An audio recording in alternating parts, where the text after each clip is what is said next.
তো শুভ দুপুর বন্ধুরা, সবাই কেমন আছো? আশা করি ভালো আছো।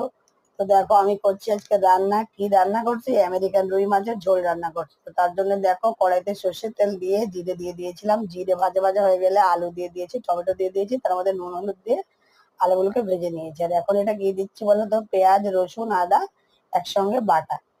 এবারে মশলাটা দিয়ে নিয়েছি, এর মধ্যে দিয়ে দিলাম জিরে গুঁড়ো, হলুদ গুঁড়ো, লঙ্কা গুঁড়ো।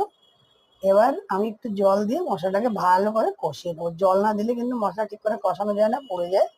তো মশলাটা ভালো করে কষানো হয়েছে। এদিকে দেখো, মাছগুলোকে আমি ভালো করে ধুয়ে রেখেছি। এটা হচ্ছে আমেরিকান রুই, বললাম ছোট ছোট আমেরিকান রুই, দু টুকরো করেছি আর কি। মশলাটা ওদিকে আমার কষানো হয়ে গেছে, জল দিয়ে দিলাম। এবার জল দিয়ে ভালো করে নাড়িয়ে চাড়িয়ে মিক্স করে দিচ্ছি মশলাটাকে।